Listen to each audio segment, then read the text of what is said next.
Hi.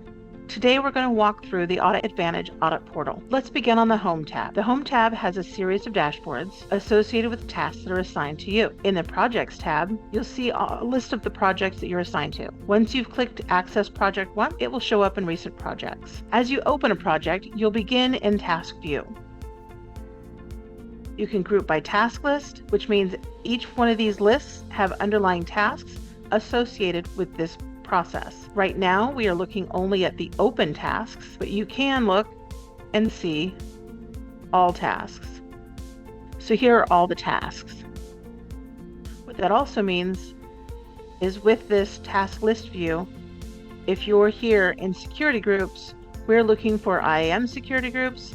We're not looking for firewall security groups. Inside of a task, you'll see a task number, a task title, a status, a task description, meaning please provide us with this information, a control number, and a control description. This control description is editable. You as the client, this is your control. If there needs to be additional information associated with that control, or conversely, information taken out of the control to best meet your environment, you're able to make those changes. For example, if you have a control that references the use of SSL and TLS encryption, but you only use TLS, by all means, remove the SSL from your control description. You're able to leave a comment for your auditor or other people on your team using the @ function. It'll come up with a list of people that you're eligible to leave a comment to, and you can upload documents here. It's always recommended that you upload documents in the Document tab, not within the comment, because comments are deleted at the end of the audit. If you want to attach a document, click on Attach File, and you can upload any document that you have. You want to make sure that this is being uploaded to the team folder, and I'll show you why here in a second. Let's say I want to upload to this task a file I have uploaded to another task. All you have to do, go to your work drive, team folder, select the file, and set permissions. That allows you to upload a file one time and associate it across multiple tasks. Once you feel that you have all the information you need to support this control, you move it to Send to Auditor. All tasks begin in open status. As you're working on them, you can set to in progress, and once you come ready for the auditor to review it, send to auditor. The auditor monitors the send to auditor column. When the task list is represented in Kanban view, you can move cards back and forth, and the two statuses the auditor is monitoring is send to auditor and return to auditor. When the auditor is done and they feel that they have added and reviewed everything that they need to review, they will send it to QA. If QA has a question, they will return it to auditor. If the auditor has additional questions for the client, they'll return it to client. The three statuses that you'll review as a client will be open, in progress, and send to client.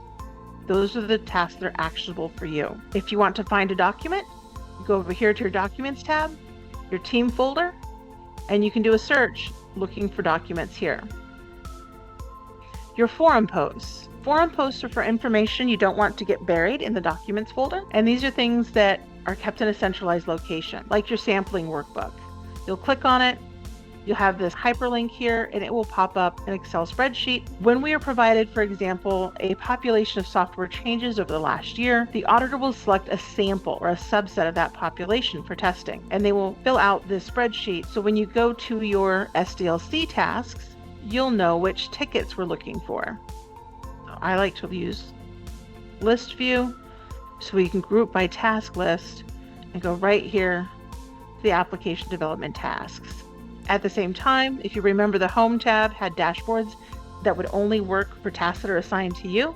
If you want a status of the project as a whole, come over here to your Forms post, click on the link, and you're going to get a dashboard of status for your project. How many are open, how many are sent to QA, how many have been approved by QA. Additionally, if you scroll down through here, if you want a list or an export of all of your tasks, you can go in here to more options, export, Excel, and then export.